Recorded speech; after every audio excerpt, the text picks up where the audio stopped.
Hello, everybody, and welcome to WOTS Weekly Features. Today we are talking festival programming with Jennifer Gillies, Artistic Director of Hamilton's gritLIT Literary Festival. I'm Sienna Tristan, and I'll be your host today. WOTS Toronto operates on land that is the territory of the Huron-Wendat and Petun First Nations, the Seneca, and the Mississaugas of the New Credit First Nation. This territory is the subject of the Dish with One Spoon Wampum Belt Covenant, an agreement between the Haudenosaunee Confederacy and the Confederacy of the Anishinaabe and Allied Nations to care for and share the resources around the Great Lakes in peace. Jimmy Wedge. So gritLIT 2021 is a 4-day online event from April 15 to 18 this weekend, highlighting some of the best new Canadian books and authors. There's going to be readings, panel discussions, writing workshops, all this stuff. It's waiting for you this weekend. And Jennifer is going to clue us in to exactly what we should be most excited for. So welcome, Jennifer. Hello. Thank you. A pleasure to speak to you. You too.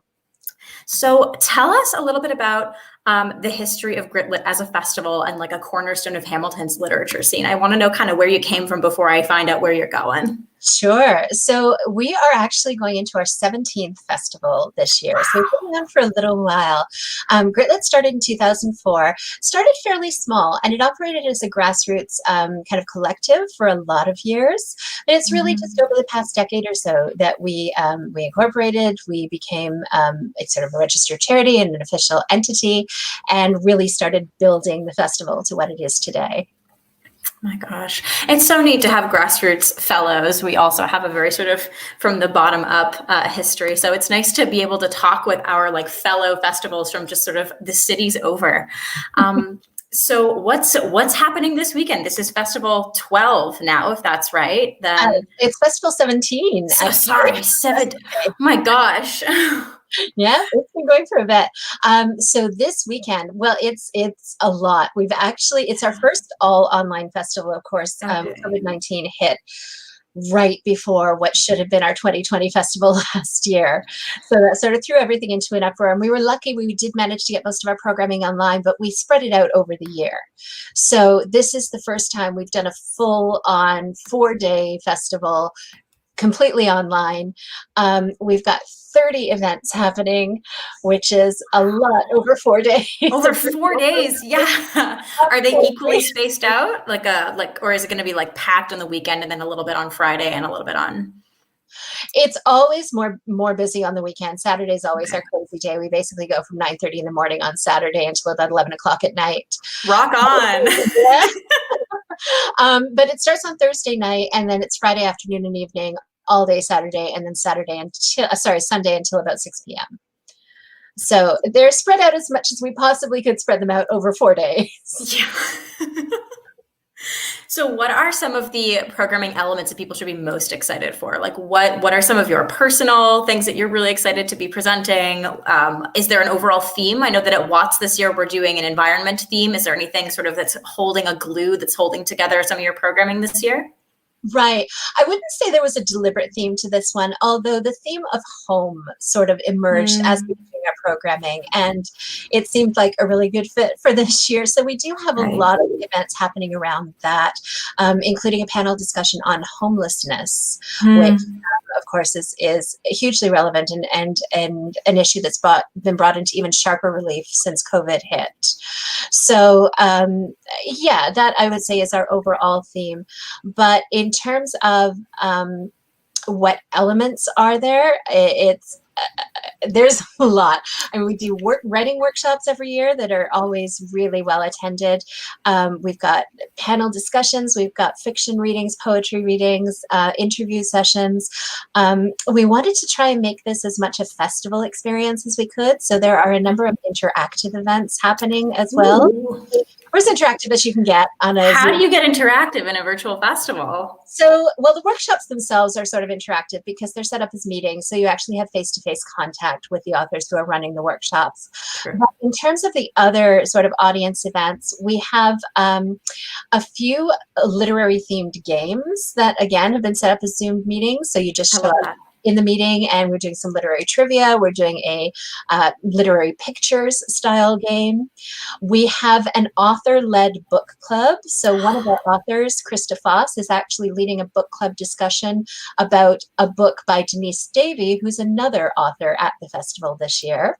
It's all connected. Yeah. It is all connected, absolutely. And we have a reading on Sunday. It's actually always our closing event of the festival, called Drafts and Drafts, where we ask authors to read from a work in progress. So it's kind of a unique glimpse into the mind of an author that you don't get just from reading their published work. And this year, as it turns out, we had so many great Hamilton authors on the schedule that it's an all Hamilton themed Drafts and Drafts event. That's so cool. Again, we're trying to show some love to Hamilton. As you know, I'm a new Hamiltonian, so I'm so excited to know that there's this explosion of literary talent, especially this year. Hamilton seems to be having kind of a moment. Do you want to tell me about some of the Hamiltonian authors that will be at the festival? Sure. So we, again, the Drafts and Drafts will feature all of our Hamilton authors, and there are 8 authors at that event. That's wild. So Gary Barwin will be there reading from his newest book. Pasha Mala is there. Krista Foss, who's reading from her second book. And Krista, by the way, was also the founding artistic director of the gritLIT Festival. So it's always nice to have her come home and read with us. Absolutely. Yeah, Denise Davey is a Hamilton author. She's wrote a book about, wrote a memoir about homelessness, about a homeless woman. Mm-hmm. We have Amanda Leduc, who's reading from her novel. Brent Van Stal, excuse me, I always mess up his name. Brent Van Staldwin. Thank you. Who is reading from his latest novel, and also, by the way, judging the online flash fiction contest, which is another of our interactive events. Is he? Go Brent. Absolutely. And then we have a couple of Hamilton-related authors. So Jane Christmas is actually now living in London, in England, but she used to live in Hamilton, so she's joining us for that event. Mm-hmm. And a poet named Dallas Hunt, who's just put out his first collection, is also joining us, and he did his master's degree at McMaster University in Hamilton. So they're all sort of connected to the city in a very visceral way, and it'll be nice to have that conversation about the arts in Hamilton. Absolutely. Yeah, it's nice to see how much the scene is still managing to thrive. Like we get by, but I think we're doing more than getting by at this point. We've kind of got the resilience up as a community to find these really interesting positive spins on having to do a virtual festival. Now you can have, your connections from London, England, tune in to be part of the thing, right? So there's upsides to this. That's so great. I was just having that discussion with somebody earlier today that I mean, as much as we are all really looking forward to getting back to some semblance of in-person programming, because we miss that. Mm-hmm.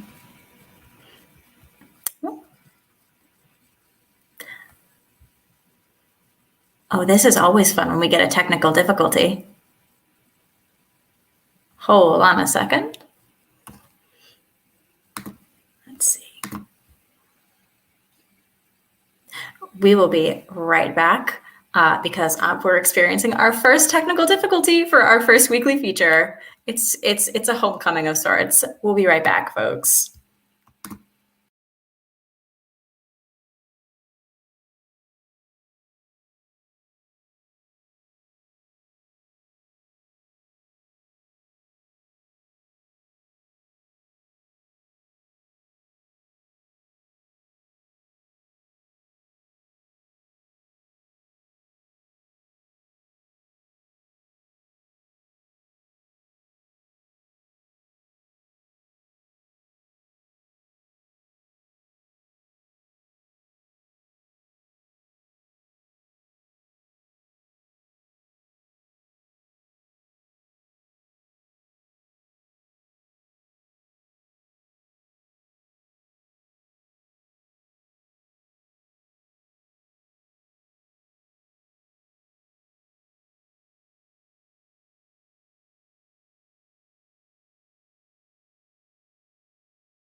And we're back. Hello, everybody. Thank you so much for your patience. Something like this always happens. It's, j'adore la technologie. I love technology, but sometimes it doesn't love me back. So where were we? I have a very love-hate relationship with technology, by the way. Very grateful to have the technology to put the festival online, but then this happens and it just adds to the pre-festival stress. Absolutely. That's okay. So I apologize for that. Thank you for your patience. No worries. Yes, so we were just talking about, let me see, we were talking about the Drafts and Drafts event. And yeah, I just very excited about that one. Very excited to promote the Hamilton literary scene. And that's just one of the many amazing events we have going on this weekend. So.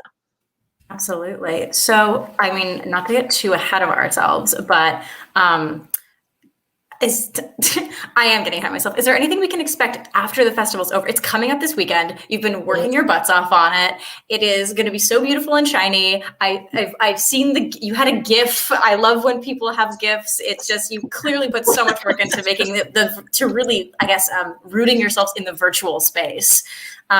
Are you thinking of maybe continuing virtual things after the festival's over, even perhaps into a land where we can do in-person events? Are you thinking of doing hybrid? I know a lot of people are considering the accessibility benefits of virtual things, or like the geographical barriers sort of disappear. So are there any plans to continue something like this in a hybrid fashion, or just what are you up to? What are your plans? What are your thoughts and ideas? No, absolutely. All great questions. And that's actually what we were talking about just before I got booted out. We were talking about, I said, I just had a conversation with someone this morning saying that we're so grateful to have the capacity to be able to do programming, because if this had hit 5 years ago, it would have just shut us down. There's nothing really we could have done about it.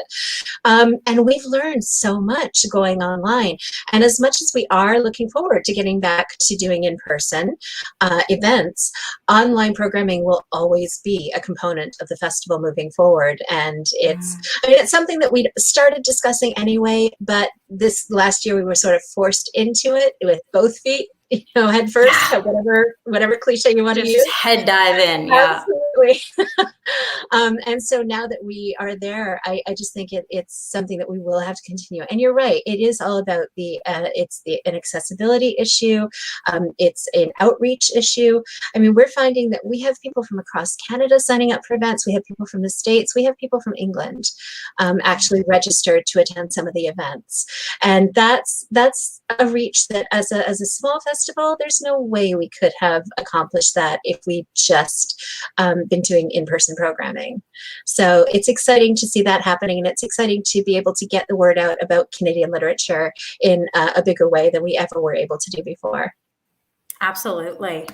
I want to circle back because you mentioned a whole bunch of cool interactive stuff, and then you also mentioned workshops, and I'm a sucker for a workshop. I love learning from authors and from people in the publishing industry. So I would love to hear a little bit more in detail about what kind of workshops. I know they're limited capacity. So, anyone at home, if you're looking to learn something interesting and exciting about writing, publishing, etc., this weekend, you're going to want to get on them fast. So would you mind giving us a bit of a rundown about what's on offer in the workshop space? Absolutely. And unfortunately, a few of them have already sold out. So see what I mean? Yeah. But they're always big sellers, and we're thrilled to have them. We have some amazing authors coming in and talking about their craft. So there are 8 workshops happening. We've got one with Gary Barwin. We've got one with Jane Christmas.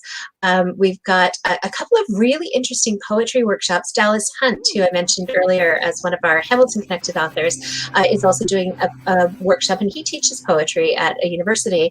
And so he's doing an amazing workshop about why every author really should learn to love poetry, and the use of language, and how you can develop your skills as a writer, even if you're a prose writer, by learning more about poetry. Nisha Patel, who's the poet laureate of Edmonton, is doing a spoken word workshop, which we're kind of excited about because we've never had a spoken word. We've done spoken word events or had spoken word poets at the festival. We've never done a workshop on spoken word before.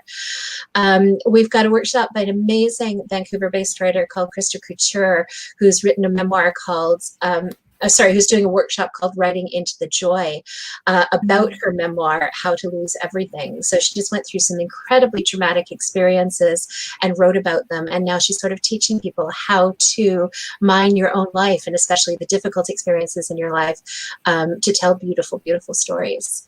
So that's happening. Premi Mohammed is doing a workshop on writing genre fiction. So Premi Mohammed is on writing genre fiction. And I think I'm probably missing one in there. I'm so sorry. But there are just so many of them to choose from. And we're excited about all the different options. Absolutely. I'm not going to necessarily make you play favorites and ask you for what your specific favorite or like most anticipated thing is, but if hypothetically you did have something that you maybe you think, let's say instead like a rising star or something that people might not necessarily gravitate to, but that you're really excited that more people should be going and looking. If there's anything or anyone like that, like, oh, this person or this this event is not getting the attention that I think it should just yet. Is there one of those that just doesn't have the hype that you think it's going to need? That's a really good question. I don't know, honestly, if there's one. The thing this year that's a little bit different is because we're online and we have the capacity to do it, we've been selling a lot more passes and a lot fewer individual event tickets. So with passes, we're never quite sure which events people are going to go to and which they aren't. It's totally their choice. So I would say in terms of individual tickets, most of the events are doing pretty well and they're all sort of on par. But I will tell you that we have some amazing panels happening.